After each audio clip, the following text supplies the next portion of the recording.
They sold her in the snow, rope at her wrists, a grain sack pulled over her head, 40 people standing in the frozen mud of a Wyoming morning laughing. The kind of laughter that belongs to crowds, not one person's cruelty but everyone's, divided thin enough that nobody has to own it. She didn't move, didn't bend, didn't give them the collapse they were waiting for. At the edge of the crowd, one man stopped laughing. He'd come down the mountain for flour and salt, simple arithmetic. Get in, get out, get back before the storm sealed the passes. He was the largest man in Laram by a margin that made the word large feel insufficient. And he stood there, still as granite, looking at a woman he had never met, who was standing straight in the middle of something, doing its considerable best to make her stop doing that. He couldn't look away. Winter had only just begun. The town of Laram smelled like coal smoke and frozen mud, and the particular kind of desperation that collects wherever men with money make decisions about people without it. November had come down hard off the Big Horn Range. The kind of hard that turned wagon ruts into ridges sharp enough to twist an ankle, that turned breath into smoke before it left your lips, that made the sky look like a ceiling someone had painted gray and forgotten about. Cole Harlan rode in from the North Trail just past 7 in the morning. He came the way he always came, quiet, deliberate, on a horse that matched him in a way that made people stop and reconsider their understanding of the word large. Flint was a blue roan stallion, 17 hands at the shoulder, with a chest like a barrel of riverstone, and a disposition that ran somewhere between patient and dangerous depending on what the morning had brought. Most horses in Laram looked like working animals. Flint looked like something the land itself had grown, and the man on his back looked like something the war had kept and the mountain had finished making. 6'5", 250 pounds of it dense from 13 years of cutting timber and hauling stone and trapping in country that did not forgive imprecision. Shoulders wide enough that doorframes required his attention before he passed through them. Hands that could grip an axe handle or a rifle stock with equal authority. When Cole Harlan moved through a space, the space adjusted. Not because he demanded it, because the geometry simply worked out that way. He was 44 years old. He looked like a man who had been 44 for a very long time. The saddlebags shifted with the weight of winter pelts, beaver mostly, 2 fox, 1 wolf that had made the mistake of circling the cabin 3 nights running before Cole's patience ran its full length and came out the other side as a single decision made in the dark before dawn. He needed flour, salt, maybe nails if Pruitt's dry goods hadn't sold out the good gauge. Then back up the mountain before the next system rolled through. Because the clouds stacking themselves over the western peaks had the look of a commitment. The kind of storm that didn't announce itself with warning weather. The kind that simply arrived and stayed. 13 years of that. 13 winters above the timberline. And Cole had stopped counting somewhere around year 7, when counting stopped feeling like grief and started feeling like arithmetic. The arithmetic of a man who had made a calculation and was living inside it and had decided that living inside it was preferable to the alternative. Flint shifted sideways near the feed store, ears flat. The big horse had been doing this all morning, reacting to something in the air that Cole couldn't name. Not a smell, not a sound. Something closer to a change in pressure, the way animals register weather before it arrives, or trouble. The two were not always different things in this territory. Then Cole heard it, not one voice, many them. The crowd had gathered at the open square where the Eastern Freight Road crossed Main Street. 40 people, maybe more, pressing in from the side streets with the specific energy of a crowd that has found something to organize itself around. Cole pulled Flint to a stop at the edge of the gathering and looked over their heads, which was a thing he could do without effort, without standing in the stirrups, without needing anything from the crowd except that it holds still long enough to see past them. What he saw was this: an old freight wagon turned on its side in the frozen mud, serving as a platform. Silas Pruitt standing on it in his stained vest and cracked leather shoes, holding a sheet of paper he wasn't reading from, waving it like a document of authority he hadn't otherwise earned. Pruitt, who ran the posting board outside the telegraph office and considered himself a man of business because he charged a nickel to read notices that were supposed to be free. Pruitt, who had owed Cole $8 since the spring and had never once mentioned it. And beside Pruitt on the wagon, tied at the wrists to an iron ring bolted into the wagon bed, a woman. The rope was thick cattleman's cord. Her hands were bound in front of her, wrists together, the cord running from the iron ring with about 8 inches of slack. Not enough to raise her arms above her waist. Not enough to turn without the ring knowing about it. Over her head, pulled down to her shoulders, a grain sack, rough burlap, the kind used to bag oats or corn in bulk. Someone had pulled it over her with the consideration you would give a piece of freight. She was going to be sold. Cole understood this the way soldiers understand things mid-battle. Not processed. Not reasoned through. Known. The immediate comprehension of a situation that the body registers before the mind finishes assembling the information. He might have left them. He had left situations before. He was, by any reasonable measure, a man who had learned the cost of involvement and paid it in the currency of a grief that had not fully departed in 13 years. He had flour to buy. He had a storm coming. He had every reason to turn Flint around and find something else to look at. Except, the woman on the wagon was standing straight, not defiantly, not theatrically, simply straight, chin up under the burlap, shoulders squared, weight distributed like someone who had learned to stand on uncertain ground and had decided not to apologize for it. Around her, men were laughing. Pruitt was doing his auctioneer voice, pitching her like livestock, describing her in terms of labor capacity and physical utility, as though he were itemizing a plow horse, She did not move, she did not flinch. She did not do the thing Cole had seen men do in battle when they thought they were about to die, the collapsing inward, the body trying to make itself smaller, the spirit beginning its departure before the body had finished with its business. She stood, Cole didn't realize he had dismounted until his boots were in the frozen mud and Flint's reins were looped over the nearest hitching post.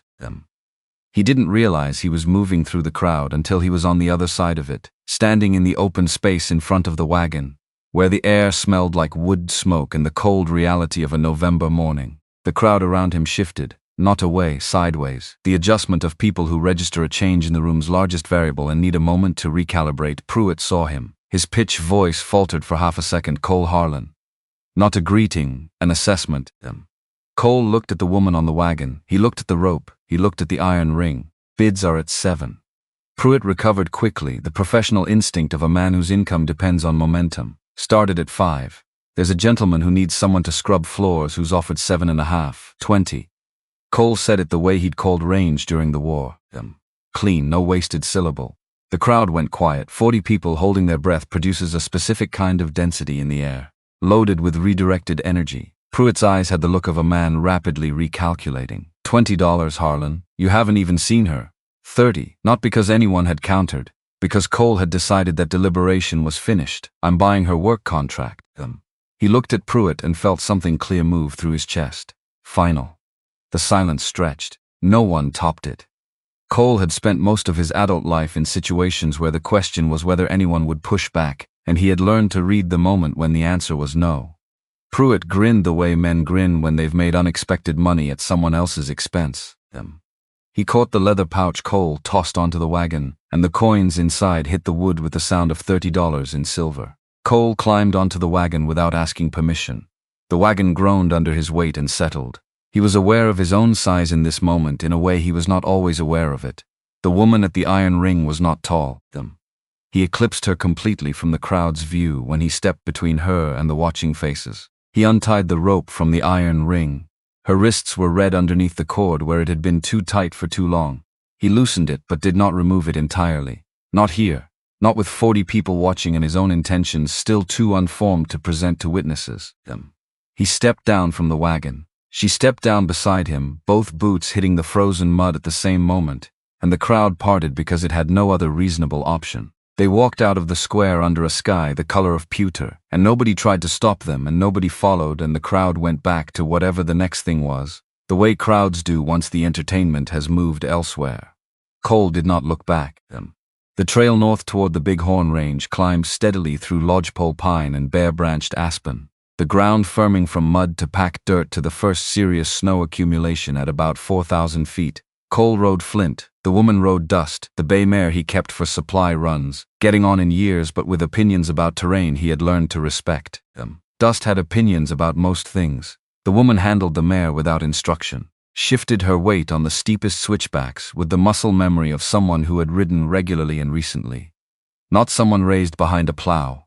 Cole watched this from his peripheral vision and said nothing about it. An hour out of Laram, when the town had dropped behind a ridge and the only sounds were wind and hoofbeats and the occasional crack of a snow-loaded pine bough finding its limit, Cole spoke to the trail ahead rather than turning back. You can take it off. A pause. Because it needed saying, nobody's watching. He heard the horses, he heard the wind.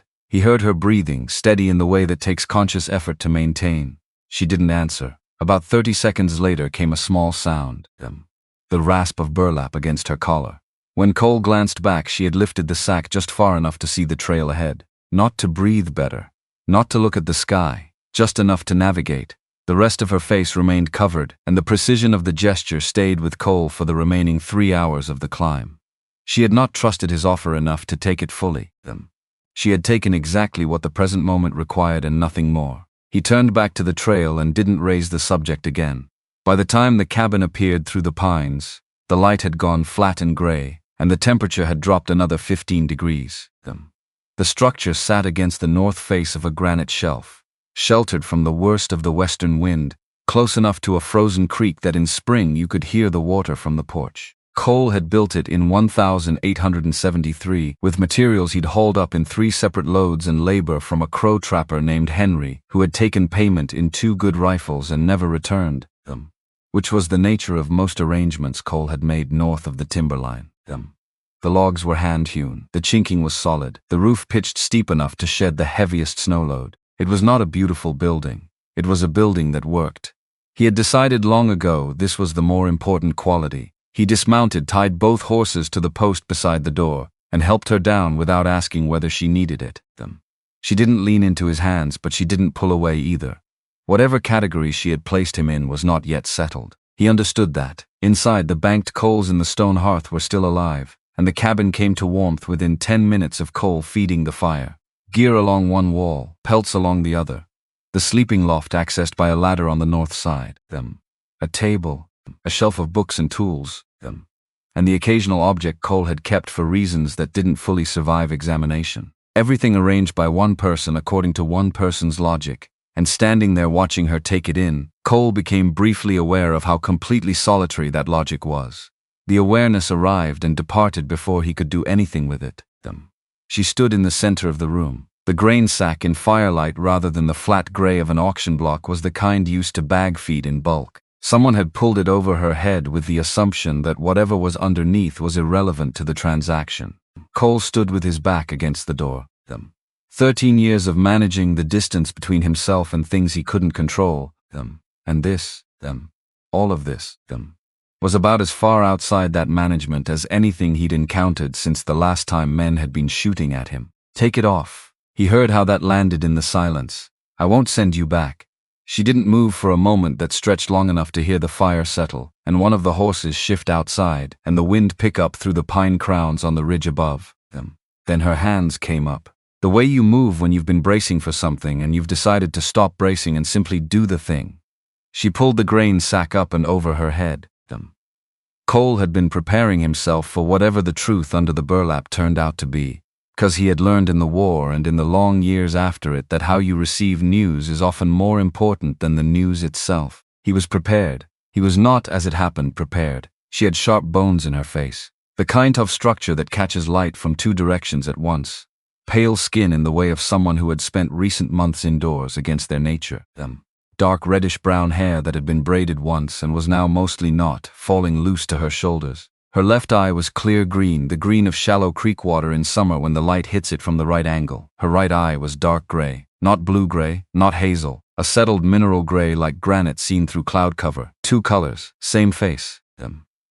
Both of them watching him now with the expression of someone who has spent a long time waiting to see what the person across from them does next. There was a scar on her left cheek. It ran from the high point of her cheekbone down to the corner of her jaw in a line that was too straight, too precise, too geometrically deliberate to have been caused by anything accidental. Cole had treated knife wounds in the war. He had stitched men up in field tents by lantern light. He knew what a wound looked like when made in panic or in motion. The jagged record of 2 people in violent contact. This had been made by someone standing still, someone calm, someone who had taken their time. Well, her voice was level in a way that cost something to maintain. Do I look cursed? Cole moved from his position at the door. Not toward her, not retreating. Just shifting from one stance to another the way a man does when he needs to think, and standing still is making it harder. He looked at the scar the way he would look at sign in the snow, reading what it said about the event that produced it. Not a question. He had stopped framing certain things as questions sometime during the war when he'd learned that the question form gave people an exit he didn't always want to provide. My husband. The word arrived in the room and took up space. She told him in pieces, sitting in one of the two chairs at the table while Cole fed the fire, and then sat in the other chair and did nothing with his face that would give her a reason to stop. Her name was Nora Voss. Her father had been Harold Voss, schoolteacher out of Carson Flats. A man who had believed that education was the most permanent thing you could give a person and had spent 30 years giving it to anyone who would sit still long enough to receive it. He had died of a lung ailment when Nora was 20, which had left her in a town with more opinions about her options than options themselves. Boyd Calloway had appeared to be an option. Cole knew the name the way you know the names of geographic features you have been told to stay away from. Calloway's ranch sat in the lower valley below the Big Horn approach. The largest single cattle operation in the territory by acreage. The kind of spread that made other ranchers do their arithmetic carefully before deciding whether a dispute was worth pursuing. Boyd Calloway was in his early 40s, had been married once before with results that people in Laram discussed in the careful, vague language used for things nobody could prove, and had money enough to make that careful language self-sustaining indefinitely. He had married Nora Voss 7 months after Harold Voss's funeral. Nora had been 20 years old and in possession of her father's library, her father's habits of mind, and approximately nothing else in the material sense. She laid the facts in their order without editorializing, and Cole heard all the things she didn't say in the spaces between the things she said. The marriage had not been a marriage. It had been a transaction conducted under the legal framework of marriage, which Calloway had understood entirely, and Nora had understood only after the ceremony was completed. He had not wanted a wife. He had wanted an arrangement with the legal architecture to make itself permanent. She had remained for 14 months. The specific mechanism of that stopping she described in a sentence so compressed it contained almost no air. She had refused him once clearly, in a way that could not be reframed. Calloway had waited until the following morning when Nora was in the kitchen to respond. He had come in with his work knife, the one he kept sharpened for marking cattle, and he had cut her face. Not in anger, not in the heat of anything. He had done it with the same deliberate calm he would use to make any mark of ownership. When it was done, he looked at her and said, "No man will ever want to look at you again." Then he had written to Laram and told everyone who would listen, and everyone would listen because he had money, and money is the most effective amplifier of any narrative, that his wife had attempted to poison him, that she had become unstable, that she had always been strange, which was easy enough to make people believe about a woman with 2 different colored eyes, in a town that treated strangeness as a form of threat. The story had traveled faster than Nora could have ridden, even if she'd had somewhere to ride to. Cole sat with this. The fire worked in the hearth. The wind moved through the high timber with the sound of something that had been moving for a long time and had no intention of stopping. "Then he'll come up here." Nora looked at him steadily. "Boyd Calloway doesn't release things he considers his property. Then we make sure he finds something different from what he expects." Cole crossed to the door and checked the bar, checked the south window. The rifle above the door was loaded, always loaded. Because a rifle you have to load in the moment you need it is furniture, not a weapon. He took the spare rifle from the east wall and set it on the table between them. Nora looked at the rifle, then at Cole. Something shifted in her expression. Not relief, because relief wasn't available yet. Recognition. The recognition of someone who has been waiting for the floor to drop out from under them and has found unexpectedly that there is another floor below the first one. "You take the loft." Cole said it simply, without ceremony. "You're not afraid of me." She said it as an observation, not a question. "I've seen worse than scars, and I don't put much stock in what other people decide to call a curse." She climbed the ladder to the loft without another word. Cole settled into his chair by the fire with the rifle across his knees and listened to the wind build outside and the horses settle in the lean-to and the small sounds from above that were the sounds of a person arranging themselves in a space that was not yet theirs. He did not sleep until well past midnight. The days that followed had texture. Not the emptiness of the solitude Cole had built for himself over 13 years, but something with friction and weight. 2 people moving through the same space according to different logics, learning each other's patterns the way you learn the grain of wood before you work it. Nora moved through the cabin with purpose. She cooked with the confidence of someone who had learned cooking as a form of knowledge rather than a domestic obligation. Her father's kitchen had been, by her description, a laboratory of practical chemistry. salt and heat and time as the operative variables. She mended Cole's torn coat with small, tight stitches that were better than his own. She swept. She reorganized the supply shelf on the east wall according to a system Cole couldn't fully decode, but which seemed to work better than whatever had preceded it, which was closer to no system than he liked to admit. On the third afternoon, he returned from checking his trapline to find her at the window in the low winter light, the old Bible from his shelf open in her lap. Not reading scripture. The book was open to the back cover where Cole had kept a set of topographical maps folded for 15 years. Maps that had served him equally in the war and on the mountain. Maps that no one else had ever looked at because no one else had been in his cabin long enough to reach the bookshelf. He stopped in the doorway. "You can read those." She looked up. Something moved in her expression that was not quite pleasure but was adjacent to it, carefully managed. "My father made maps part of the curriculum." Her finger moved along an elevation contour.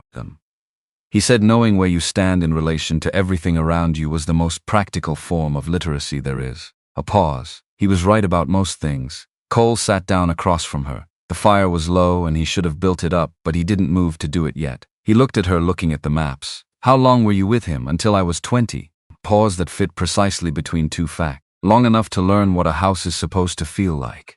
Cole was quiet with that for a moment. Then he said something he had not planned to say, had not arranged into words before this particular evening. June had died in the winter of 1871. Not from anything dramatic.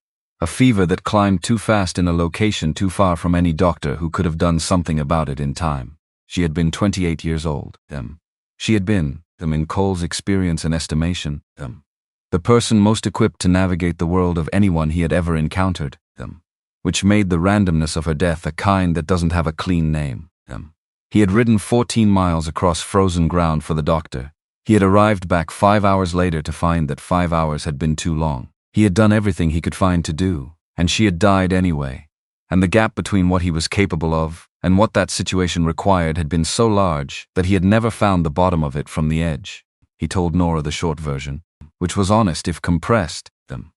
And then he said the thing he had known for 13 years, but not assembled into language until that evening. "I moved up here because the mountain doesn't require anything from you that you can't give it. It doesn't ask you to be enough. It just asks you to be careful." He looked at the fire. "Being careful is something I know how to do." Nora was quiet for a moment. Then, being careful and being present aren't the same thing. He looked at her. She was looking at the maps. The scar on her cheek in this light looked like something the fire itself had drawn there, part of the same warm palette belonging to the scene rather than interrupting it. "No," he said. "They're not." She turned and met his gaze. Neither of them said the thing that was present in the room because it was still some weeks ahead of where they actually were.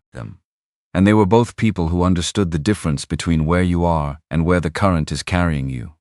On the 6th day, the weather that had been stacking itself over the western peaks arrived not as a slow build but as a decision. The temperature dropped 20 degrees in 4 hours, the snow starting at midday and accelerating into something with velocity and intention. Cole spent the afternoon bringing in wood and checking the lean-to and packing the gaps around the door with extra rags. He came out of the lean-to in the early evening with his arms full of split pine and stopped. The snow in front of the cabin had been walked on. Not by him, not recently. He set the wood down slowly and crouched, ignoring the cold working through his knee, and read the tracks with the attention he would have given them in any tactical situation. 3 sets. Horses, Not deer, heavy animals, well-shod, not the rangy footwear of stock worked hard every day. These were purpose-kept horses. The prints circled the north and east walls in a deliberate arc, close enough to the cabin that one of the animals had stepped within 4 feet of the corner log, and then departed south in the direction of the lower valley. Not recent, 2 hours, maybe 2.5, made before the snow had come down hard enough to obscure detail. They had come, circled them, observed them, and left them. Not an approach, a reconnaissance. Cole stood and looked at the tree line for long enough that the feeling left his fingers inside his gloves. Then he went inside. Nora was at the table with the maps again. This time the lower valley section, and she looked at his face when he came through the door and set the maps down without being asked. 3 sets of tracks. He said it the way he said most things, directly, without softening the edges, fresh, circled the cabin and went back south. She absorbed this in the way of someone whose prediction has just been confirmed, which is its own category of bad news. Worse in some respects than pure surprise. Because it closes the door on the possibility that you were wrong to worry. He's not impulsive. Her voice was steady, but the steadiness was load-bearing. People make the mistake of thinking a man who does violence calmly is more controlled than one who does it in anger. She looked at the maps. Boyd Calloway came up here to measure the situation before he commits to it. He wants to know what he's walking into. Cole looked at the window. Outside, the last of the light was gone entirely, and the storm had settled into its full register, pressing against the walls with a sound like sustained intention. Then he has his answer, and he'll come back with a plan. Yes, you know how to shoot them. The second time he'd framed something that way, not as a question. She'd noticed the first time. My father believed practical education included the means of protecting it. Cole took the spare rifle from the wall and held it out. She took it, checked the action with the assurance of someone taught correctly, and held it at a natural angle that communicated where she intended to be if what was coming arrived. Outside, the wind had reached the kind of sustained pressure that found every gap in the walls and tested it. And then, under the wind, a sound that was not wind, not the crack of a loaded bow. The sound of a horse carrying a rider's weight through crusted snow, trying for quiet and not entirely achieving it. And then a voice, not shouting, not approaching with noise, because noise was what you used when you wanted someone to feel the size of what was coming. This voice came through the door and the walls at a volume that was almost conversational, carrying across the cold air with the ease of sound in deep winter. Boyd Calloway, Nora, come home. She went still in a way that was not frozen, the body still processing, converting anticipated fear into actual presence. Finding it neither larger nor smaller than expected, she looked at Cole. He moved to the wall beside the door. You take the east wall, cover the rear from the corner angle. She was already moving there before he finished the sentence. From outside. Calloway's voice again. Same volume. Same register. You don't belong with that animal. Come home and this is finished tonight. Cole said nothing back. Responding to that framing was not something he intended to do on any timeline. The sound of horses redistributing, more than one. He counted the weight transfers and the breathing patterns audible even through the walls. Closer to 5 than 3. The first shot came through the window. Glass and lead and cold air arrived simultaneously. The lamp on the shelf went dark. The fire threw everything into moving shadow. Cole felt the displaced air pass within inches of his left ear, and heard the round hit the far wall with the sound of a fist striking hardwood. He pulled the door open 4 inches, found the muzzle flash still hanging in the dark, and fired. A short, hard sound from outside, not a scream, the compressed sound of impact. Then horses shifting and voices in fast communication. From the east wall, Nora's rifle spoke once. Silence for 3 seconds from the tree line. Calloway's voice. And for the first time, something had shifted underneath the composure. Not the composure itself. What was underneath it? This isn't finished. Cole loaded, watching the broken window. The rear latch began to move slowly. The deliberate testing of a man who has done this before and knows that patience at this stage costs nothing. Without waiting for it to open, Nora fired through the wood. A body hit the ground outside. After that, the silence that arrives after gunfire and lasts exactly long enough to confirm that the immediate exchange is over before the weight of it starts to arrive. Cole crossed to the broken window and looked into the dark and the falling snow through the timber at the south edge of the clearing. A single shape was moving away on horseback. Not wounded, not retreating in defeat. Moving with the deliberate economy of a man who has gathered what he came for and is returning to plan with the new information. Calloway's voice came back one final time, already absorbed by distance and snowfall. This isn't over. Cole stood at the broken window until the sound of hoofbeats was completely gone. Then he watched the tree line for another 30 seconds because the silence after a fight was exactly where bad decisions lived if you filled it too fast. He turned around. Nora was standing in the center of the cabin. The rifle was still in her hands and her hands were not shaking. Her breathing was controlled in the way of something deliberately maintained. She was looking at the door she had fired through, and on her face was an expression Cole recognized from the far side of first combat. Not the absence of fear. The particular clarity that follows the discovery that you are still standing when you expected, somewhere in the calculus of the preceding minutes, that you might not be. He crossed the room to her. He put his hand on the barrel of her rifle and eased it toward the table. Not taking it from her, just redirecting its weight. She let him. He'll come back with more men. Cole looked at the broken window, at the snow blowing in through it, at the Wyoming night beyond in which something had just decided to become something larger. He thought about the way Calloway's voice had stayed level through all of it, not the level of a man forcing control.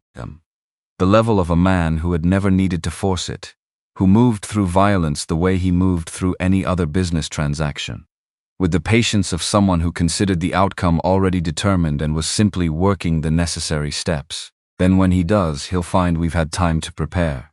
He pulled a board across the broken window frame and began fitting it tight against the cold. Nora set her rifle on the table and picked up a second piece of wood from the stack by the hearth, and helped without being asked, without discussion. The work dividing itself between them the way work divides between two people who have arrived at a shared understanding of what needs doing. The fire crackled. The storm pressed against the walls. Somewhere down the mountain in the direction of a white-painted house on a hill above the frozen valley floor, a lamp was still burning.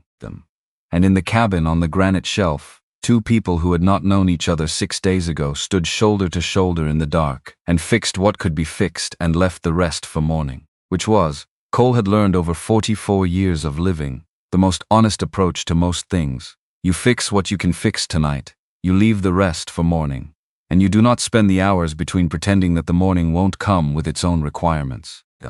Outside, the storm committed to itself completely. Inside, the fire held. The storm committed to itself the way Wyoming storms do. Not gradually, not with warning. 1 hour the sky was the color of old iron, and the next the walls were shaking and the temperature had dropped 20 degrees and the snow outside moved sideways with the velocity of something that had made up its mind. Cole had survived 18 winters above the timberline, and he knew the math of this one before it finished its first day. 4 feet in the open clearing before it stopped. The high trails south impassable for at least a week after, drifts piling to 6 feet in the places where the prevailing wind came around the granite shelf and lost its momentum. Whatever was below them in the valley was going to stay below them, and whatever was below them in the valley knew it too. The morning after the shooting, Nora came down from the loft before Cole had finished banking the fire. She moved through the cabin with the focused intention of someone who had made a decision in the dark hours above the ladder and was now executing it without ceremony or announcement. She cleaned the floor where cold had blown through the repaired window, the seam imperfect, the planks having taken grit and cold air through the night. She moved the extra ammunition from the east shelf to the table, sorting by caliber, accessible without being conspicuous. She sharpened the kitchen knife against the whetstone above the wash basin, with the focused attention of someone who had decided that every tool within reach was going to be at its best capacity going forward. Not because she was afraid. Because she was the kind of person who, when afraid, made sure her tools were sharp. Cole watched her do all of this and didn't offer to help and didn't offer commentary. Because there are forms of processing that require an audience only in the sense of requiring someone who will not interrupt. On the second night of the storm, he woke in the early hours to a sound from the loft. Quiet, the specific effort of someone trying to produce no sound at all. And underneath that effort, not quite contained, the sound of crying. He lay still and listened and made a decision that had nothing to do with tactics and everything to do with the kind of man he had been trying to become. Slowly, over 13 years of practice in solitude, he did not climb the ladder. He did not call up to her. He pulled himself upright, crossed to the hearth and fed the fire until it was throwing real heat. Then he sat in his chair and said to the room at a volume calculated to reach the loft without requiring acknowledgement, "Bad dreams are just the mind catching up to what the body already came through." The sound from the loft stopped. Not immediately. Over about 30 seconds, the way a storm ends in stages, each quieter than the last. Several minutes passed. Then Nora's feet appeared on the ladder rungs. Then the rest of her, and she came and sat in the other chair, and they stayed that way for the better part of 2 hours without speaking. Both of them looking at the fire while the storm worked against the walls, and the horses shifted in the lean-to, and the world outside reduced itself to white noise and cold. Eventually, I dreamed he found me here. Except in the dream, there was no one else. Cole kept his eyes on the fire. He's a man with land and guns and hired help. Same rules apply to him as to any other man who decides he has rights he hasn't earned. She turned to look at him and he felt the weight of both eyes on the side of his face, the particular weight of someone watching you decide what kind of person you are. You were a soldier, Union Cavalry 3rd Division. Not a question. She had assembled it from somewhere, the way she assembled most things, from observation rather than asking. What did you learn? He was quiet for a moment that had genuine thought in it, not the pause of someone arranging a performance of an answer. That the mind gets loud before a fight. Then the first shot happens and the noise stops, and after that it's just the work in front of you. He looked at her. The man who scares you is loud in the approach. When the shooting starts, he weighs the same as anyone else. What happened next surprised him. Not because she spoke, but because of what came out when she did and the way it came out. In the 6 days since the auction, Nora had offered him information when asked and observation when necessary and almost nothing else. Economical with words the way people are economical with things they have learned are scarcer than they look. But something in the firelight and the hour and the two of them having come through the previous night with their lives had shifted the ratio of what she was willing to spend. He doesn't think he's frightening, she said. And then, because she had apparently decided to go all the way with it, he thinks he's correcting. There's a difference. A man who knows he's doing wrong can be shamed into hiding it at least.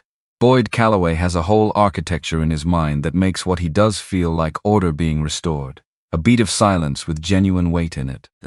That's what makes him harder to stop than a man who's just angry. Anger runs out. Calloway doesn't run out, he just recalculates. Cole looked at her across the fire. She had lived inside that architecture for 14 months.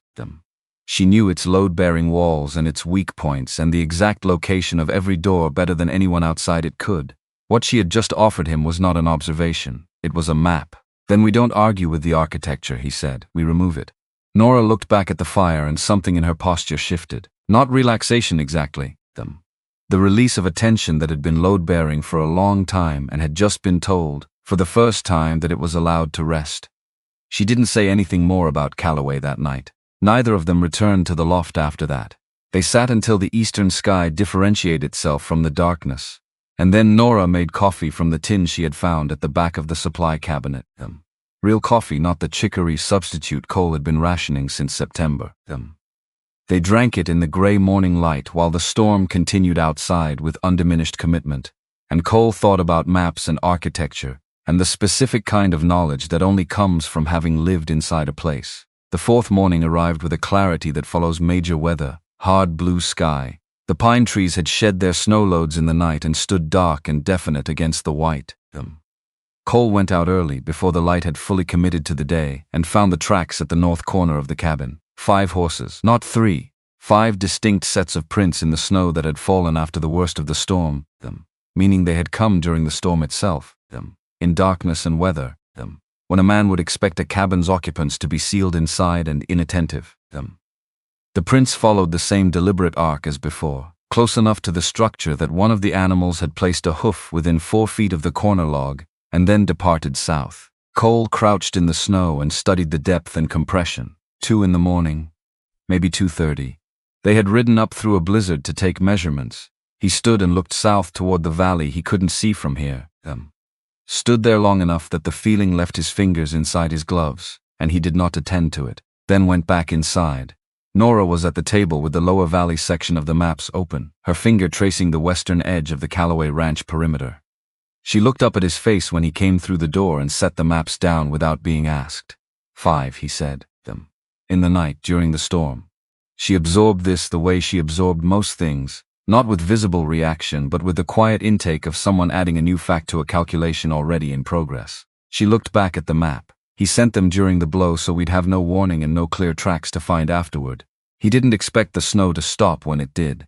Her finger moved to a structure marked at the far western edge of the ranch, the supply barn, separated from the main house by the full width of the yard, close enough to the road that it's accessible without approaching the bunkhouse or the main building. Far enough from both that fire there wouldn't threaten them directly. Cole looked at the distances, the terrain between the timber and the barn, the position of the bunkhouse relative to the approach angle. It holds his winter hay, his corn, reserve feed for the horses, his tack and equipment stores, Nora continued. Without it, he can't sustain his stock through February. He'd have to buy feed from the Carroll operation at the north end of the valley at prices that would be visible to everyone. Because Carroll has never kept a confidence in his life, she looked up, and he'd have to pull men back from whatever he's planning up here to manage the logistics. Right now he chooses the timing, Cole said. He decides when to move, how many to bring, what we know and when we know it. This changes that. She held his gaze steadily. He should know it was us, He should have to stand in his valley and decide what story he tells about why the woman he sold at auction came down off the mountain and took something of his. A pause that had the weight of a decision already made. He's been writing the story about me for a long time. It's time the story had a different author. Cole sat with this. He had spent his adult life making decisions under pressure, and he had learned to distinguish between decisions made from clarity and decisions made from damage. This was not made from damage. This had been constructed carefully by someone who had done the arithmetic between 14 months of captivity and 6 days of something different, and had arrived at a clear answer through a process that had nothing impulsive in it. The woman across the table from him was not asking for permission. She was showing him a plan and offering him a place in it. We ride at dusk. Yes, you understand what this starts. She looked at him steadily with both of her different colored eyes. I understand what Boyd Calloway started when he rode up here in a blizzard with 5 armed men to take measurements. I'm finishing the sentence he began. They spent the remaining daylight hours in preparation that was quiet and thorough and did not require much discussion between them, because they had arrived at the kind of shared understanding that makes discussion efficient. Cole checked both rifles, the handgun he kept in the gear chest, the ammunition supply Nora had reorganized 2 days earlier. Nora packed what they might need into coat pockets and saddlebags, with the systematic attention of someone who had learned from her father that preparation was not pessimism but respect for the difficulty of things. At one point in the afternoon, Cole came in from checking the horses to find her standing at the window with one of the topographic maps, not looking at the valley but looking at the map itself, at the lines that represented the valley. At the difference between the thing and the representation of the thing, which was something her father had apparently taught her to think about, because she said without turning. He used to say a map is honest in a way that territory isn't. The map shows you what's actually there. The territory shows you what someone decided to put in front of you. A pause. I've been living in someone else's territory for a long time. Cole set down the gear he'd carried in and looked at her at the window, at the line of her shoulders against the winter light, at the way she held the map like something she trusted. Tonight you start drawing your own, he said. She turned from the window then, and in her face was something he hadn't seen there before. Not in 6 days of careful watching, not relief, not resolve. Something quieter than either. The expression of someone who has been waiting a very long time to be told that what they already knew was true. They rode south as the last light left the sky, the temperature dropping in the sharp specific way of mountain evenings in November, when the sun disappears behind the western ridge and takes every degree of warmth with it in under 20 minutes. Cole on flint, Nora on dust. Both horses sure-footed on the crusted snow, moving through the lower pine forest at an angle that kept them off the main trail and within the shadow of the tree line. Nora rode without instruction, selecting the same lines Cole would have chosen, avoiding the open saddles where the moonlight would throw a silhouette against the white. He glanced back at her once. She was looking at the trail ahead with the focused attention of someone navigating by the map she carried in her head, the one her father had put there over 20 years of practical education.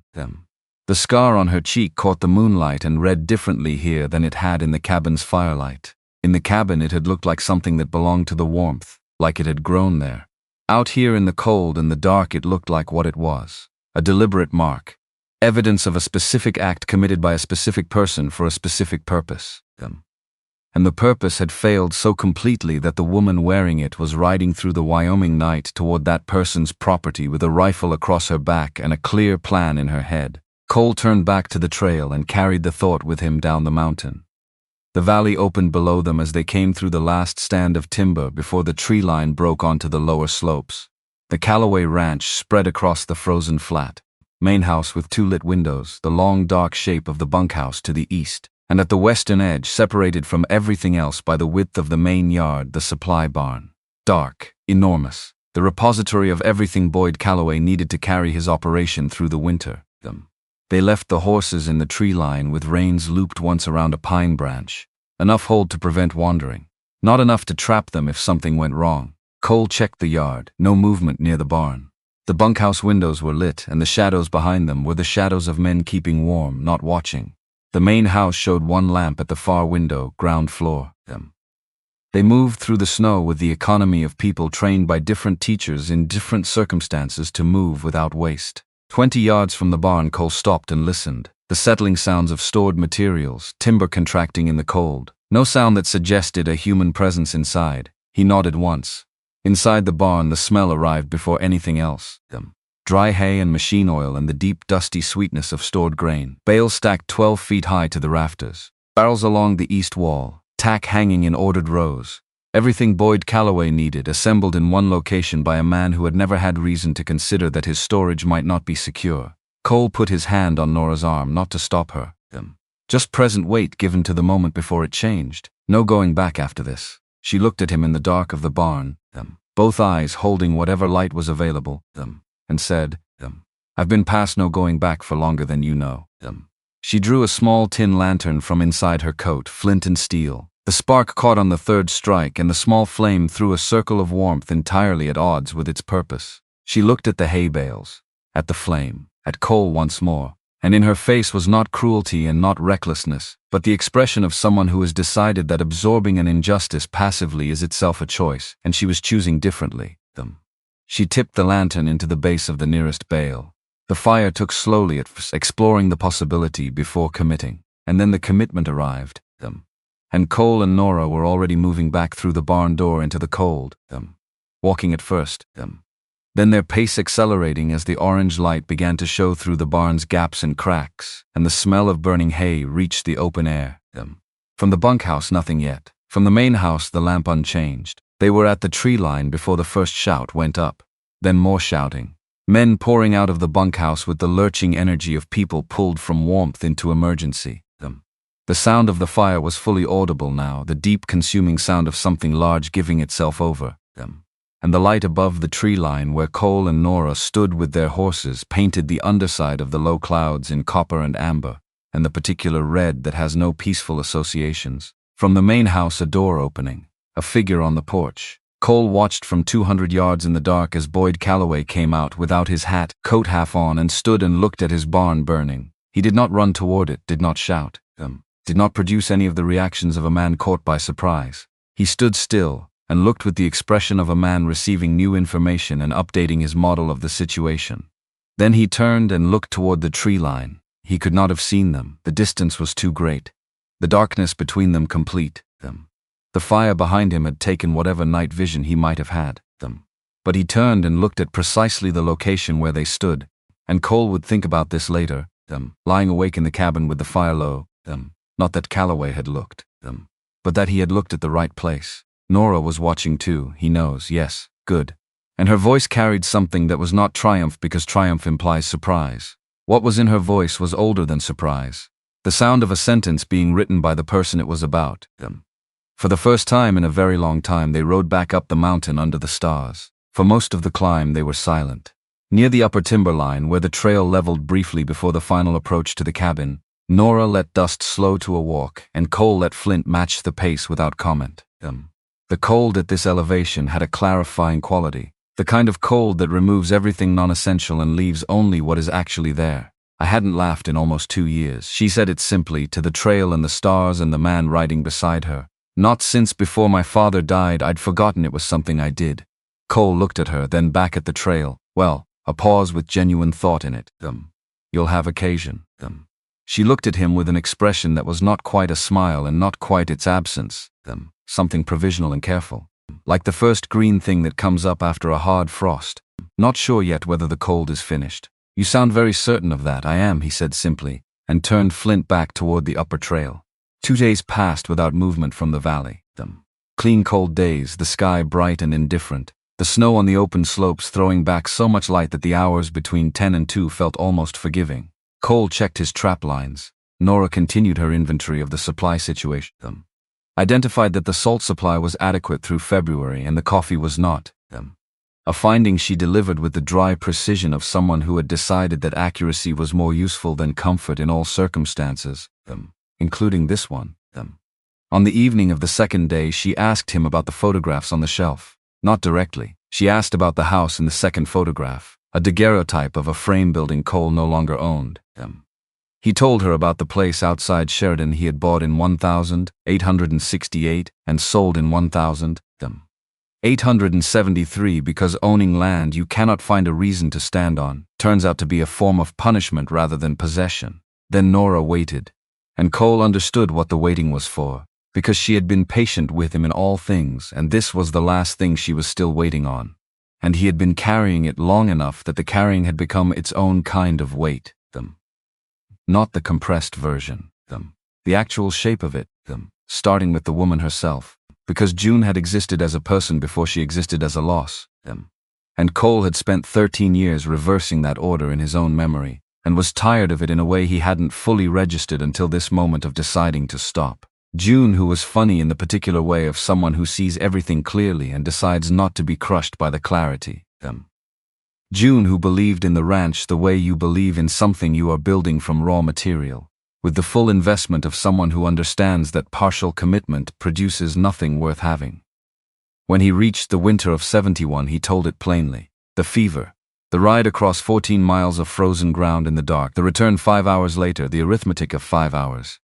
He had done everything available to him, the full catalog of his capabilities.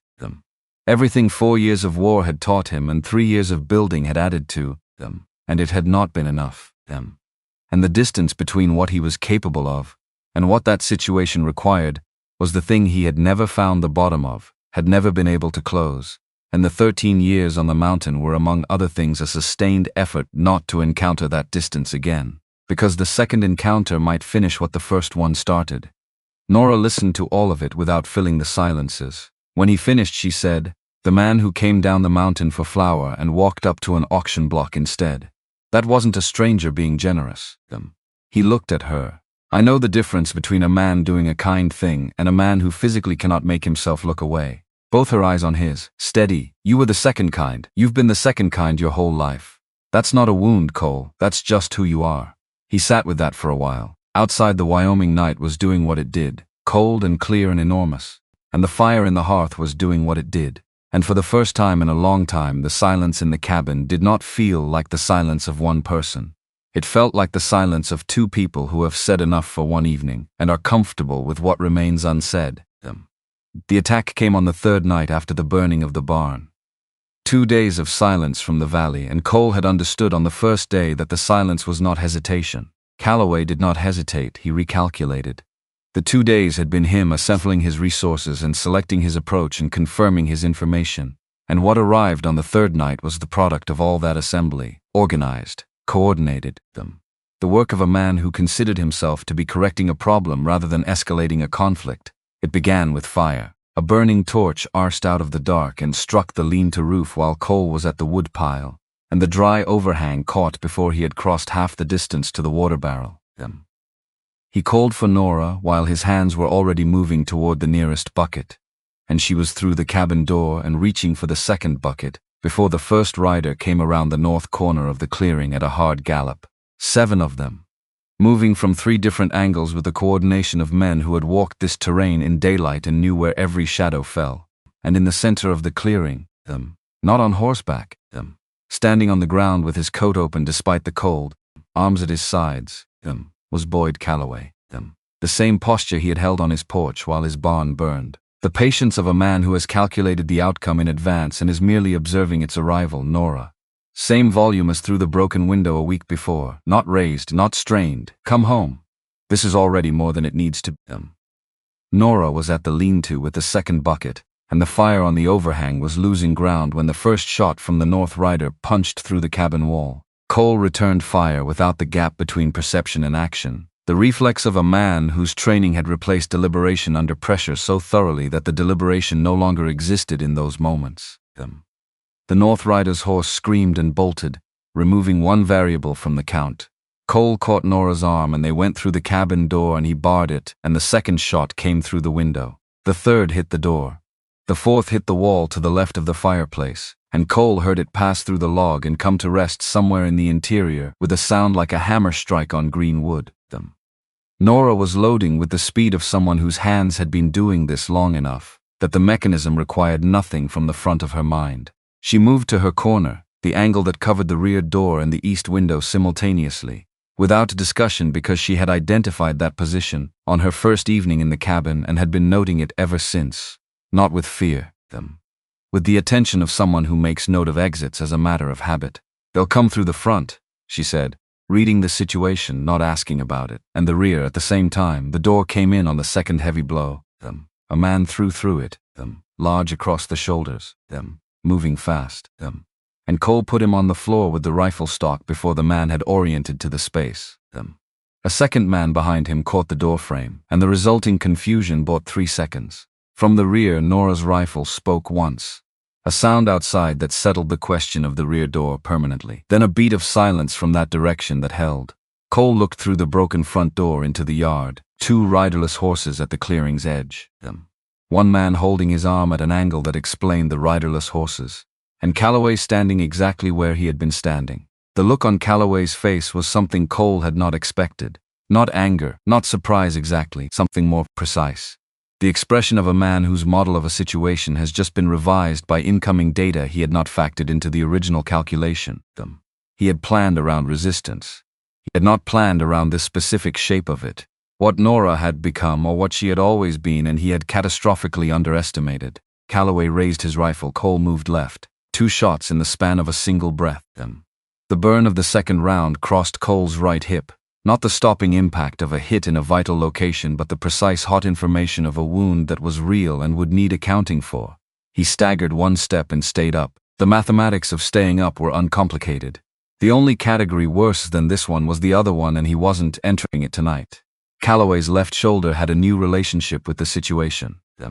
He was on one knee in the snow, his rifle in the yard beyond his reach, his right hand moving toward his holster, with the determination of a man who has not yet accepted the terms being offered him. His eyes found Nora. She stepped out from beside Cole's left shoulder.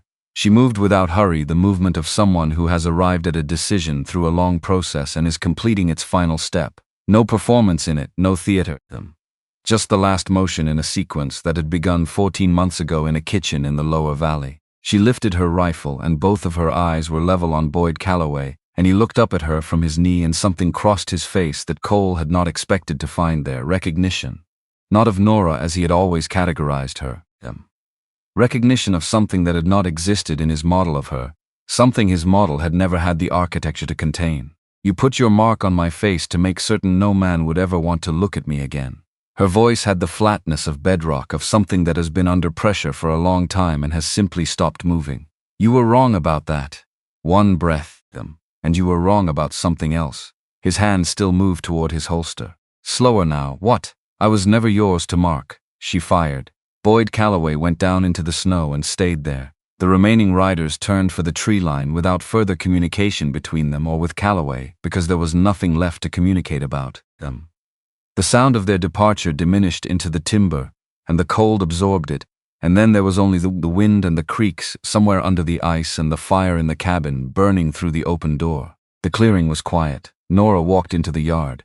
She walked to where Calloway lay, and she stood over him, and Cole stood in the broken doorway and did not speak and did not move, because this was not his moment to occupy. It had never been his moment.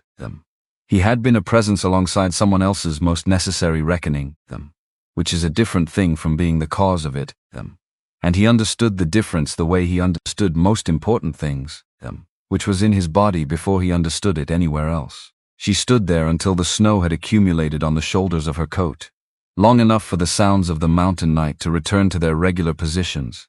Wind in the high timber, the creek working under its ice, the horses moving in the damaged lean-to. When she finally turned and came back toward the cabin, her face had the expression of something that had been held at high pressure for a very long time, and had at great cost and through great effort finally been released. Not peace exactly, not joy, something more fundamental than either. The expression of a person who has been carrying a story someone else wrote about them and has just put it down for the last time. Let me look at your hip, its surface. I'll determine that. She moved past him into the cabin and found the clean cloth on the shelf in the location she had reorganized it to 2 weeks ago and knew precisely. She came back to the doorway where the firelight was better and examined the wound with the assessing calm of someone who has been making decisions under pressure and has not yet finished making them. It was surface. She was right to look. Both of these things were true simultaneously, and Cole accepted both without argument. While she worked, the night settled around the cabin into its final register. Cole said spring will bring official questions. She tied off the bandage. Her hands were steady in the way they had been loading the rifle during the fight. Not the steadiness of someone suppressing reaction, but the steadiness of someone who has used everything they have and found it sufficient. The only story that holds up is the true one. 5 men came to this cabin in the middle of the night with weapons and fire. The walls have the record of it. The snow has the record of it. She looked at him with both her different colored eyes. Anyone who wants to argue with that is welcome to come up here and read the evidence themselves. Cole looked at her, at the face that had been marked to end something and had instead marked the beginning of something, a beginning that neither of them had planned for and both of them had needed. He said, "Your father taught you well." In her expression was something that was not gratitude and was not its absence. It was the look of someone who has been seen accurately, which is a rarer thing than being seen at all. "He taught me that you can survive almost anything," she said, "if you're willing to keep an honest account of it." Outside, the thin snow continued to fall. Cole stood up from the doorway, put careful weight on the hip, catalogued what it returned. Manageable. He had ridden with worse in '64 and had gotten where he was going. He said, "I'll check the lean-to." She put her coat on. "I'll come, you don't have to, I know that," and she was already at the door. They checked the lean-to in the dark together, the horses nervous and needing settling, the overhang damaged but not structurally compromised, the fire having caught the outer edge before the bucket work contained it. Cole made a mental note of the repairs and the materials he had on hand. Nora stood in the lean-to doorway and looked up at the sky above the mountain, at the stars at this elevation the way they only are at elevation, the whole catalogue of distance visible at once, the kind of sky that tells you simultaneously how large everything is and how small, and somehow makes both facts bearable. "I thought I knew what it would feel like," she said. Then quieter, "It doesn't feel like I thought. It feels like the first honest breath in a long time." She looked at him. "Is that wrong?" "No." And then, because it was true and the truth was the only ground worth standing on, "It feels like what it is, not what someone else decided it should be." She looked at him for a moment that had real weight. Not the weight of resolution or arrival, but the weight of two people who have come through something together that has no clean name, standing on the other side of it, finding that the other person is still there and still choosing to be. Then she went inside to put more wood on the fire. Cole stood in the lean-to a moment longer. He looked at the tracks in the snow, entry and circles and departures, the record of an evening that had opened as one kind of story and closed as a different one. He looked at the tracks Nora had made moving through the yard, the specific pattern of her steps in the churned snow, and he thought about a man who had spent 13 years managing the distance between himself and things he couldn't control, and about what it cost to maintain that management, and about the question of whether the cost is always worth paying, or whether there are circumstances in which the more honest thing is to stop paying it and simply be present for what is actually happening. He had come down the mountain for flour and salt. He had found something he did not have language for yet and was not going to force into language before it was ready. That was all right. Some things earned their names slowly. The important thing was not to look away from them while they were doing it. He went back inside. 8 days after Boyd Calloway went down into the snow in front of the cabin, the valley below the Big Horn Range was quiet in a way that had nothing to do with weather. Cole had learned to read the difference over 13 years of living at elevation.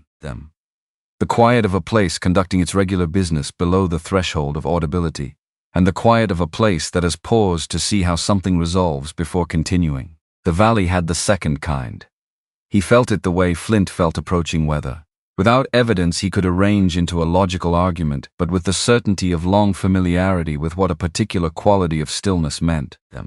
His hip was healing on a schedule that averaged out to approximately correct, slower than he preferred, faster than he'd expected. The wound clean, the muscle knitting without complication. Nora had changed the dressing each morning, with the same focused competence she brought to everything she decided deserved her full attention. And Cole had allowed this because the alternative was managing it himself in poor light with one hand, and there was no tactical advantage in that arrangement. He needed flour. He needed salt. The need had existed since the morning he'd ridden into Laram and had been deferred by events with more immediate urgency. But Nora's rationing arithmetic had reached its limit, and the limit was now. He told her he was riding down to the trading post at the river fork. She told him she was coming. "You don't need to." She looked at him with the expression she used when she considered that he had said something structurally sound but practically wrong. "We face things together now." Cole, who had operated on his own authority for 13 years and found it mostly sufficient, discovered he had no compelling argument against this. He noted it without yet knowing where to file it. They rode down together on a morning that was cold and bright, the snow on the lower slopes in the process of deciding whether it was still November or beginning something else. The trading post at the river fork was a low building that had started as a trapper's waypoint in the 1840s and accumulated function the way certain buildings do. A wall added for storage, a lean-to for horses, a second room that served as a de facto postal receiving point for the surrounding territory. The proprietor was Remy Tuck, a man with strong opinions about currency and limited opinions about most other things, which made him an adequate business operator and an acceptable neighbor at this particular radius. 3 horses outside that didn't belong to Tuck or to any regular customer Cole recognized. Government shod, he noted from the hoof prints at the hitching rail. Not ranch stock, not a trader's traveling string. Inside, behind the layered smells of wood smoke and cured leather, and the particular lived-in sourness of a building that had been closed against cold for 30 years, 3 men stood at the far end of the long counter. Long coats kept in good repair. Boots clean in the manner of men who maintain their equipment as a professional discipline rather than an aesthetic preference. The tallest of the 3 had the face of someone who had been presented with complicated situations for long enough that complexity no longer registered in his expression as anything other than a problem to be worked. He turned when Cole and Nora came through the door with the unhurried timing of someone who had heard them coming and decided to let them come. Cole Harlan. The flat identification of a man reading from a document he has memorized. Depends who's asking. The tall man removed his hat. Not a gesture of deference. A professional courtesy, the kind extended when you want the other person to understand you are not trying to obscure your face. Walt Briggs. Territorial Marshal's Division. His eyes moved to Nora with the brief systematic inventory of a man cataloging facts. We're here regarding Boyd Calloway. Remy Tuck, behind the counter, discovered something on the shelf to his left that required his complete attention. What about him? Cole said it the way he said most things requiring clarity, directly. He was found dead. Shot on his property in the lower valley. Briggs did not inflict this as an accusation. He arranged it as facts in their sequence. Witnesses have placed you and this woman riding near his property the night his supply barn burned. Nora stepped forward, not in front of Cole, beside him. A movement small and exact that communicated something requiring no translation. He came to our cabin with 7 armed men. He fired first. I fired to stop him from killing Mr. Harlan. Her voice had the quality of something that had been prepared for precisely this conversation and had concluded that preparation was best expressed as clarity. That is the complete account of what happened. Briggs looked at her for a moment longer than simple information receipt required. He was reading the scar. Cole watched him read it with the attention of someone who already knew the relevant history and was confirming the alignment between the physical evidence and the account he had been building. You have proof of entry and first fire. Not a question. The bullet holes in my walls aren't going anywhere before spring, Cole said. Briggs looked at his 2 deputies. One of them gave the fractional shrug of a man who has heard a statement and found it logistically reasonable. Briggs looked back at Cole and Nora with the expression of someone about to deliver information he is not offering as a threat, but which will function as one regardless of intention. Calloway has a brother. Fletcher Calloway operates cattle near the Colorado border. He's posted a reward. A pause measured in professional courtesy. $500 for the woman who killed Boyd. The number settled into the room and made itself permanent. Briggs raised one hand before either of them spoke. I'm not here to collect. My office doesn't operate that way. He picked up his gloves from the counter with the deliberate care of a man reclaiming his footing after voluntarily setting it down. Bounty hunters don't work by my code. $500 is a figure that motivates a specific kind of professional who has no interest in due process or self-defense rulings. He looked at Nora directly. I need 10 weeks to build a ruling that holds in territorial court. During those 10 weeks, men who are not me may come up the mountain. Cole said, when do you need to see the cabin? Tomorrow morning. Cole looked at Nora. She was already looking at him. The exchange lasted about 2 seconds and carried more information than most conversations managed in considerably more time. Come at 8, Cole said. The coffee will be poor, but the evidence will be there. Something moved at the corner of Briggs's mouth that was not quite a smile and not entirely its absence. I didn't particularly like Boyd Calloway. The sentence was careful in the way sentences are careful when the person speaking holds a public position and has opinions he is legally required to keep at a specific register. But the law doesn't adjust for personal feelings on either side. He nodded once at Nora specifically, in the manner of acknowledging something he could not formally acknowledge. Then he left, his deputies behind him, and the door closed on the cold. Tuck sold coal flour and salt at the standard rate and asked no questions. which was precisely the level of civic engagement Cole had always found most valuable in a neighbor. The ride back up the mountain in the early evening carried a different weight than the ride down. The sky unchanged, the horses maintaining the same gaits. But the silence between Cole and Nora had shifted from the working quiet they had built over weeks into something denser. Not the weight of fear, but the weight of understanding, that they were now operating inside a formal process with a defined timeline and specific named risks attached to it. 10 weeks, Nora said. 10 weeks, Cole said. She looked at the trail ahead, and in that time someone will go. Maybe more than one. $500 draws a professional class of problem. She was quiet for a moment. Then, you could tell Briggs you acted alone. That I wasn't present for the shooting, that would be a lie. I know, then I'm not telling it. She didn't push further. Whatever she had been testing with the suggestion, his willingness to absorb legal exposure to protect her position, or his commitment to the particular truth they had both agreed was the only defensible ground, she had her answer, and it appeared to be the one she had expected rather than the one she might have hoped for, which he found more meaningful than the reverse would have been. Briggs arrived at 8 the following morning with one deputy and a ledger, and spent 4 hours in and around the cabin, making measurements and notations, with the systematic thoroughness of a man who understood that his documentation was going to be challenged by someone with significant resources, and who had responded to that foreknowledge by deciding to be more thorough than the challenge. He measured the bullet holes. He mapped their trajectories relative to the door frame and window openings. He examined the repaired door, the replaced boards, the displaced chinking where rounds had passed through log sections. He found the expelled cartridge casings Cole had swept to the sidewall and counted and recorded. He photographed the areas of disturbed snow in the yard that remained visible under the surface crust of subsequent weather. He did not speak to Nora beyond what his formal documentation required, but he looked at her scar twice during those 4 hours. Once when he believed she wasn't watching. She was, and once directly at the end of the morning when he was closing his ledger. The physician who treated this wound. I treated it myself. There's a physician in Lara, Dr. Hugh Greer. 15 years of professional record and a reputation for accuracy that holds up in court. He settled his hat. If he examined this wound and provided a formal opinion regarding its nature and origin, that opinion would become part of the territorial record. Nora understood this was not a suggestion. I'll ride down. Briggs nodded. He left. Cole stood on the cabin porch and watched the marshal's tracks diminish into the lower timber and then went back inside and found Nora at the table with the maps, her finger resting on the trail down to Laram as if confirming a route she had already decided to take.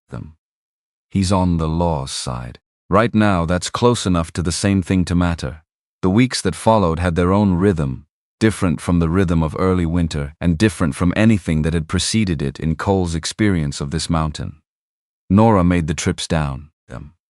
Once to Dr. Greer, who examined her scar and wrote 4 sentences in a professional ledger that Cole suspected were among the most consequential 4 sentences currently existing on paper in Wyoming territory. Once to confirm with Briggs that the investigation was tracking its stated timeline, and once simply because she needed to see something other than the same timber and the same granite shelf for a few hours. Cole understood this without requiring an explanation. 13 years of choosing the same view had taught him the difference between a view that feeds you and a view that begins over time to consume something you hadn't budgeted for the consumption of. On her second trip, she brought back a newspaper from Laram 3 weeks old. She had found in it a notice regarding the formal posting of Fletcher Calloway's reward and had folded the page to that notice and set it on the table for Cole to read. He read it. He set it back down. Neither of them said anything about it, because there was nothing to say that the notice hadn't already said in its stark official language. $500.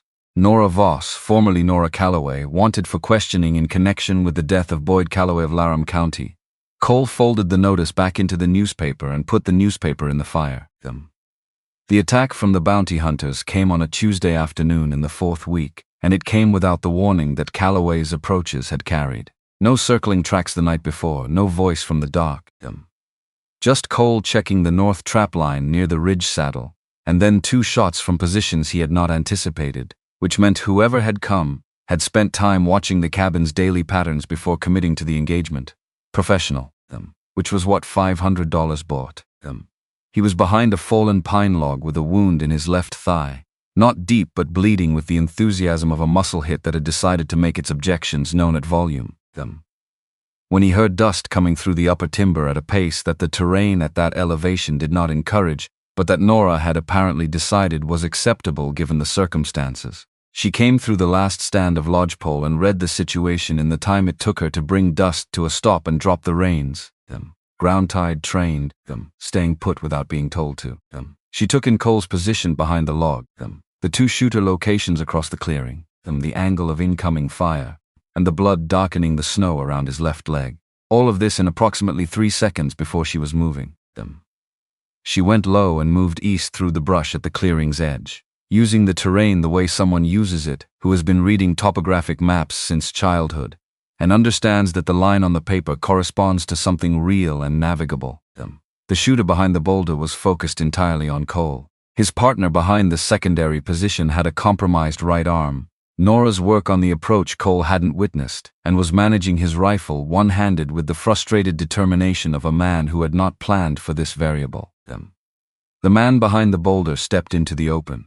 He had judged that Nora's attention was committed to his partner, and that the moment was available. 500 says she's worth more than him, he said to the clearing at large. The way Msen speaks when he believes he is the only person in the room with a complete picture of the situation. He was not the only person in the room with a complete picture of the situation. Nora came up behind him out of the brush at the eastern edge and said, "Turn around." He turned.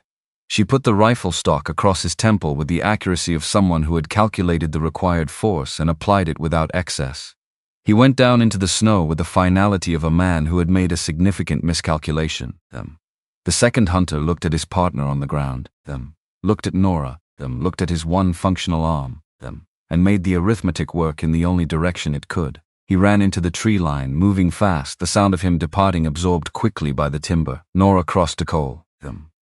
She crouched beside him and pressed both hands against the wound with the immediate competence of someone who has assessed the situation, and moved to the most urgent item on the list without pausing to rank the others. You came up alone, you would have done the same. I know it's not an argument, it's a fact. She kept the pressure steady. Can you ride? Yes. She helped him up with the matter-of-fact efficiency of someone who is stronger than she looks, and has known this about herself for long enough that it no longer requires acknowledgement. They got him onto Flint with the horse standing calm and cooperative, in the way that horses sometimes do when the situation around them has exceeded their normal register, and they have elected to be useful instead. Nora rode beside him on the way down to the cabin, close enough that if the hip or the thigh decided to renegotiate their arrangement, she would be there for the renegotiation. For 2 days after that, she stayed at his side. She cleaned the wound twice daily. She made broth from dried venison and brought it to him at the cot without discussion, because discussion was not what the situation required. She slept a few hours at a time and was awake when he woke in the night. Sitting in the chair by the fire with the rifle across her knees, in the posture of someone who had determined that vigilance was the appropriate response to the present moment and had committed to it without complaint. On the second night, rain came. The first rain of late December, which in this territory was itself a kind of announcement, the weather systems losing their confidence about what form precipitation should take.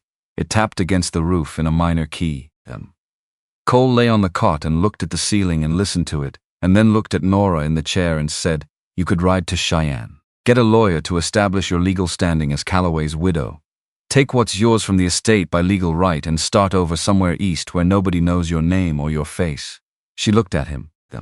She let the suggestion sit in the air for a moment, giving it the consideration it deserved before setting it aside. "I don't want somewhere nobody knows my face. I want somewhere someone sees it." A pause. "I want this. He looked at the cabin, at the walls with their repaired bullet holes, at the lamp throwing its limited light against the dark. "This." She held his gaze without equivocation. "They put a sack over my head and sold me like I wasn't a person with a name and a history and a father who taught me everything he knew. You were the only one who saw me standing straight, a beat. I'm not running from that." Cole reached out and took her hand. Deliberate, unhurried, with the full awareness of what the gesture meant and not trying to make it more than it was. She let him hold it and did not pull away and did not add anything to the moment that wasn't already there. Outside, the rain continued in its uncertain way, neither committing to winter nor releasing it. The mountain above them doing what mountains do through all weather and all seasons, which is to continue. The morning of the 14th of February arrived cold and clear. Cole saddled both horses. Nora came out of the cabin in a good coat, dark, well kept, preserved through everything at the bottom of the pack she had carried from Laram, with the care of someone who had known she might need it someday for exactly this kind of occasion.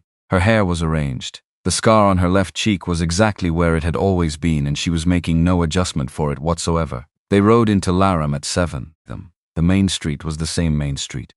The same wood frame buildings in the same positions. The same coal smoke smell. The same frozen mud.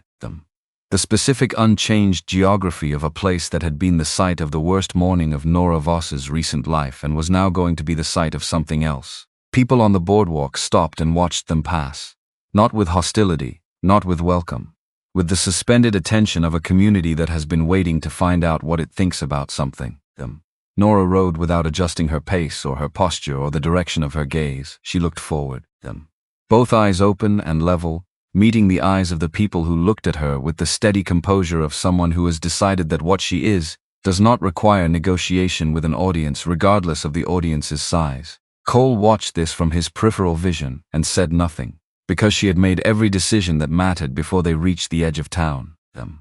The town council hall was the largest interior space in Laram that wasn't a church or a saloon, which under the circumstances felt appropriate.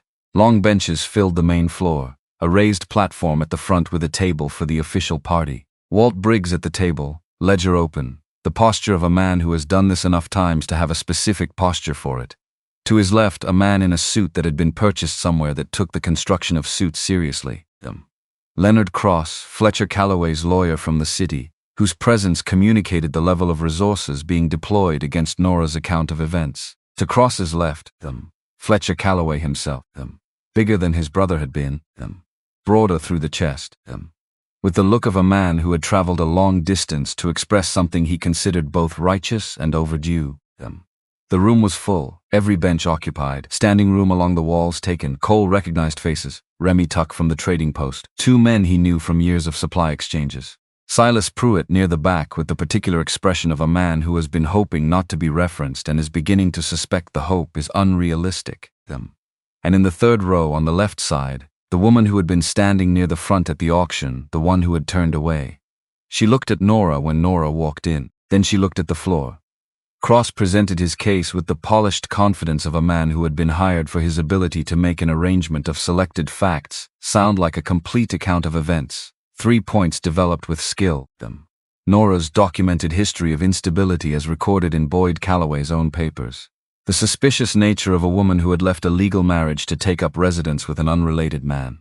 And the calculated character of the supply barn attack as evidence of premeditation that undermined any claim of defensive action. He was good at what he did. Cole had to acknowledge it. The sequence he constructed sounded internally coherent if you hadn't been on the mountain. Briggs let Cross finish. Then he called Silas Pruitt to the front of the room. Pruitt navigated the walk from the back bench to the platform, with the body language of a man who has been hoping that civic invisibility was a viable long-term strategy and has just discovered it is not. Briggs walked him through the auction with the methodical patience of a man who knows exactly what each question will produce and is asking it for the record rather than for information. The rope, the burlap sack, the bidding, the terms. Pruitt answered in the compressed syllables of someone attempting to be technically accurate without being morally accountable, and the room heard every word of it, and the quality of attention in the room changed. Briggs called Dr. Hugh Greer next. The physician's testimony lasted 4 minutes and used precise professional language to say 2 things. The scar on Nora Voss's left cheek had been produced by a sharp instrument, drawn with controlled deliberate force consistent with intentional application, rather than the irregular wound pattern associated with accidents or mutual struggle. And the geometry of the mark was consistent with an act of sustained and purposeful intention rather than impulsive violence. Cross objected twice. Briggs noted both objections, paused, and continued. Then Briggs said, "Nora Voss." She stood. She walked to the front of the room and turned to face it. And for a moment the only sounds were the fire in the corner stove and the street noises coming through the walls and the held breath of a room that had been arranged for this. She spoke for 8 minutes. Not with performance and not without feeling. With the flat carrying accuracy of someone who has decided that the facts in their sequence are sufficient and require no decoration. She described the night Calloway died the same way she had described it to Briggs at the trading post. Location, timeline, the sequence of the attack, her responses, the outcome. When she reached the moment of Calloway coming through the broken door, she did not slow down or speed up or adjust her register. He was not there to negotiate them. He had come with 7 armed men to a private home in the middle of the night, and Mr. Harlan had already been shot, and the man who had stood in my kitchen 2 years earlier and cut my face while I held still was standing 6 feet in front of me reaching for his pistol. I fired because the only alternative was to watch him finish what he'd started. The room held its breath. Cross said, "The witness provides an account with no independent corroboration." Briggs said, "The bullet holes in the cabin wall are corroborating them. The 7 sets of horse tracks documented in my survey are corroborating. The expelled casings from 6 distinct firearms recovered at the site are corroborating." He did not raise his voice. He appeared to have a very large reserve of controlled patients available for professional deployment. The physician's formal assessment of the wound on Miss Voss's face is corroborating them. The testimony of the auction operator regarding the conditions under which she was sold is corroborating. He looked at Cross with the expression of a man who has laid his complete hand on the table. "Do you have physical evidence that contradicts any specific item in my documented record?" Cross looked at his papers. His papers did not contain physical evidence that contradicted any specific item in the documented record. Fletcher Calloway said something to Cross and Cross said something back, and the quality of that exchange was the quality of 2 men calculating whether a position is worth continuing to defend when the cost of defense is becoming visible to everyone in the room. Briggs said, "The death of Boyd Calloway on the night of the 22nd of November 1884 is ruled justifiable self-defense under territorial law. This matter is closed to further proceeding in this jurisdiction." He closed his ledger. "Mr. Calloway, you're welcome to pursue this matter in federal jurisdiction at your own expense. My complete documentation will be available to both parties." Fletcher Calloway stood. He was a large man, and standing made him larger, and he pointed at Nora with the concentrated anger of someone who had come a great distance and spent considerable money to arrive at a result he had not wanted and could not accept. He said something about justice, something about his brother, something about the money and influence that were supposed to have made this outcome impossible. Nora turned and looked at him. She did not speak. She turned and looked at Fletcher Calloway with both of her different colored eyes, and she held his gaze without flinching and without looking away, and without adjusting anything about herself to accommodate the performance of his outrage. And after approximately 10 seconds of this, Fletcher Calloway stopped speaking, not because she had argued with him, because she was simply standing there, present and complete and entirely unmoved. And the performance required an audience willing to treat it as something other than a performance, and she was not that audience. There is a silence louder than any argument. Nora Voss had been practicing it for most of her adult life. She had simply found at last the room where it carried. They walked out of the town council hall into the afternoon light of a February day that had decided provisionally to be warmer than the morning had promised. The main street was still the main street, but the quality of the watching had changed. Nobody laughed. Nobody turned away. The woman from the 3rd row was standing near the dry goods store. She looked at Nora with an expression that was not apology, because apology would have required more courage than she had assembled, but was something in the vicinity of it. The acknowledgement of someone who has seen something clearly, possibly for the first time, and finds the clarity uncomfortable enough to register on the face. Nora looked at her without stopping walking, withheld nothing. Looked at her the way you look at something that is simply present, seen, noted, and not worth altering your path around. Cole said, "How are you?" She considered this with the attention she gave to questions that deserved real answers rather than functional ones. Like a room that's been closed a long time and someone finally opened the window. She looked at the street, the same buildings, the same frozen mud, the specific unchanged geography of a place that now held 2 different mornings in its record rather than one. It doesn't fix what happened. The people in that room will go home and talk about it, and some of them will talk about it wrong. But I stood in there and said what was true, and they had to sit in their seats and hear it. Yes, a pause that landed cleanly. They heard it. They rode back up the mountain in the late afternoon, the sun dropping behind the western ridge in the abrupt way it drops at this elevation in February, the temperature falling with it in degrees that were real and immediate. The trail was familiar now in the way that routes become familiar when you have traveled them under enough different circumstances that each passage has added something to the record. the viewpoint where the south face opened onto the full extent of the valley below. Nora stopped dust at that viewpoint. She sat on the mare and looked at the valley in the last of the light. At the Calloway Ranch in the far distance, the main house no longer lit the way it had been lit every night she had lived inside it. A lamp in every window that she had understood too late was not warmth but surveillance. The property beginning to take on the look of something that had stopped mid-sentence and not found its way back to one. Cole stopped Flint beside her and they looked at it together without speaking. Spring came the way spring comes in Wyoming. Not graciously, not in a straight line, but in argument with itself. One warm week followed by a week warmer than the last. The snow pulling back up the slopes by degrees, and the creek working its way through its ice from underneath with a sound like distant structure shifting. One evening in late May, Nora was standing outside the cabin watching wildflowers grow along the creek bank. Small things pressing up through the last of the cold mud with the specific urgency of organisms that have been waiting for precisely this convergence of conditions.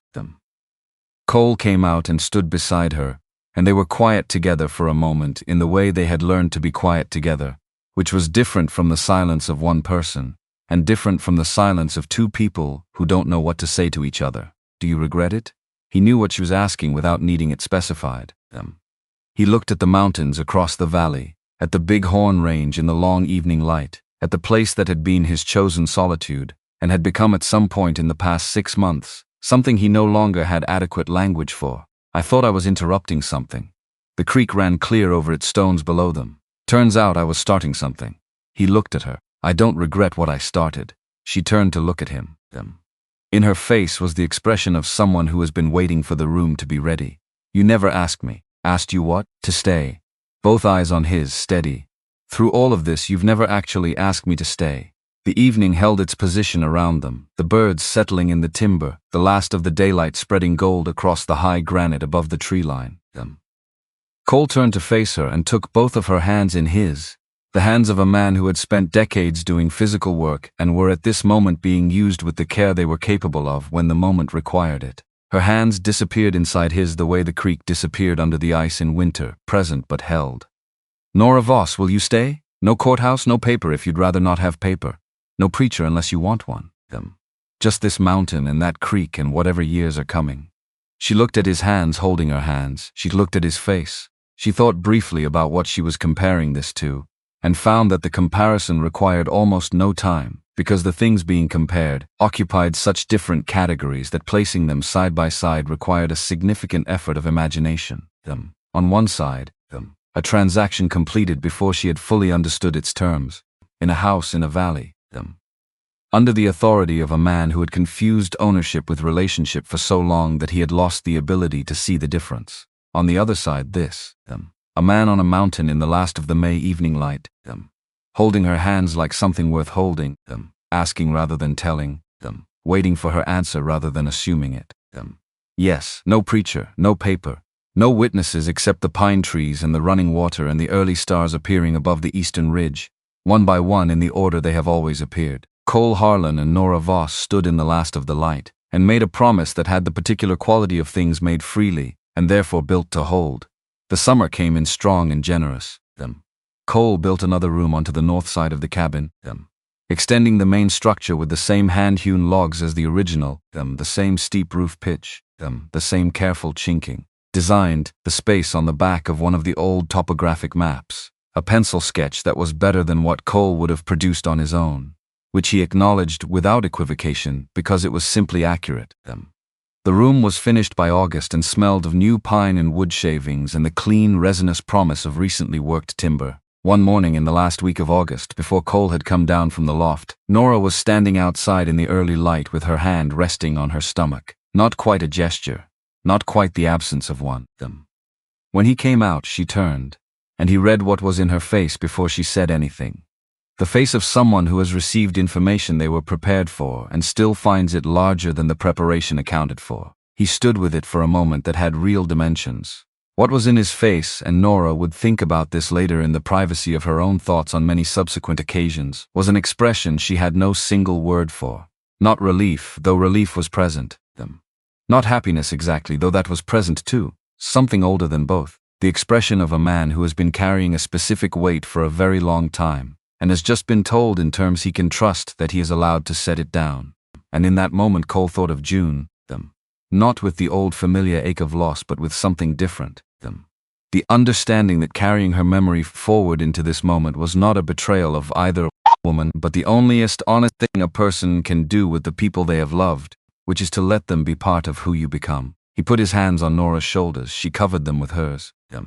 They stood that way in the August morning while the creek ran, and the horses moved in the lean-to and the mountains around them did what mountains do, which is to continue in their ancient and indifferent permanence. Not cruelty, not comfort, just the honesty of things that exist on a scale that makes human timelines look like a single season, and within that honesty this. 2 people, a cabin, a promise made freely, and the particular light of a Wyoming morning that fell on all of it without opinion and without prejudice and without asking anything in return. In October, a letter arrived from the Laram Town Council, formal, sealed, written in the bureaucratic prose of territorial government doing its official work. Nora read it at the table. Read it to the end, folded it along its original creases and held it in both hands for a moment. Cole watched her from across the room. Keep it or burn it. She held it a moment longer. She looked at the shelf, at the small collection of objects a cabin accumulates when 2 people have been living in it long enough to leave their marks on its organization. Then she stood and crossed to the shelf and opened the small wooden box she had placed there in the spring. She set the letter inside the box and closed the lid. Keep it, she said. I want something to show that I walked into the room where they had decided I didn't matter and said what was true until they had to hear it. She looked at Cole across the room, both of her different colored eyes holding the firelight, the scar on her cheek that had been made to end something and had ended nothing, that had in fact marked the beginning of the longest and most necessary chapter of a life that was not finished and had never been broken. I want proof that I stood there. That's all, just proof that I stood there. Cole looked at her. He said, you stood there. The first snow of the new season had started sometime in the previous hour, falling soft and without opinion, settling into the pines and along the creek bank and on the roof of the cabin and on the roof of the new room, covering everything in the patient white that Wyoming returns to eventually regardless of what has happened in the interval. The mountain stood in it as it had always stood. The creek ran under its forming ice. The lamp in the cabin window threw its light against the early dark. And on the upper slope of a particular mountain north of Laram, in a cabin that had been built by one person for one person's purposes, and had become over the course of a single Wyoming winter, something that neither person had planned for and both had needed, the fire held against the cold the way a well-built fire holds. Nothing holds forever, but for tonight, and for the nights that followed tonight, and for all the ordinary and extraordinary mornings that a life freely chosen tends to produce when you are paying attention to it, which is the only way a life of that kind can be properly lived.